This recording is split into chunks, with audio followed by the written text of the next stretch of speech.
بندہ سمجھتا ہے میں سودی کاروبار کر رہا ہوں، لیکن اس کے باوجود بھی میرا کاروبار تو چل رہا ہے۔ میں سودی کاروبار کر رہا ہوں، لوگ تو میری عزت کر رہے ہیں، مسجد کی کمیٹی کا میں صدر بھی ہوں، میں معززین شہر میں شامل بھی ہوں، لوگ مجھے جلسوں میں مہمان خصوصی بھی بلاتے ہیں، میں ایم پی اے بھی منتخب ہو گیا ہوں، مجھے وزارت کا قلمدان بھی سونپ دیا گیا ہے۔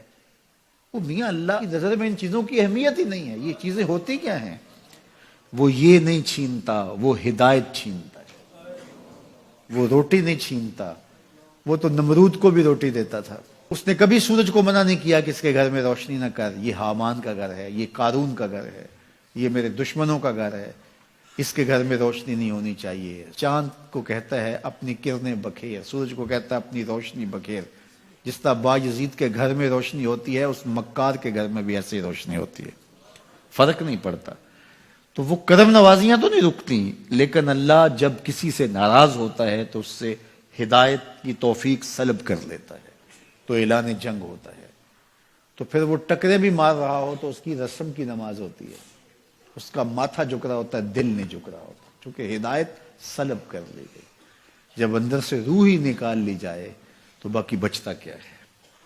تو یہ بات ذہن میں رکھیے گا کہ اللہ تعالیٰ جل شانہ نے ہمیں جن کاموں سے روکا ہے، جن کاموں سے منع کیا ہے، ان کاموں کے کرنے میں ہمیں کبھی بھی بھلائی اور خیر نہیں مل سکتی۔ یہ ہم جب اچھی طرح سے ذہن نشین کر لیں، اگر اللہ پر ہمارا یقین اور یقیناً اس پر ہمارا ایمان ہے، تو پھر وہ امر جو اللہ کی طرف سے جن سے روک دیا گیا تو ہم کبھی بھی ان کے قریب تک نہ جائیں، اور جن کاموں کے کرنے کا اسے حکم دیا گیا اس کی حکمتیں نہ بھی ہمیں معلوم ہو۔ آج جدید سائنس تحقیقات کرتی ہے تو ہمارے سامنے آتا ہے کہ وضو کے کیا فوائد ہیں۔ آج ہمیں لوگ بتاتے ہیں کہ جناب آپ امامہ باندھیں گے تو سن سٹروک سے بچ جائیں گے۔ آج دنیا تحقیق اور جستجو کر کے نماز اور دوران خون اور جو ہے وہ نماز کی برکتیں اور کتنی بیماریوں سے نماز کے ذریعے سے بچنے کی کہانیاں سناتے ہیں۔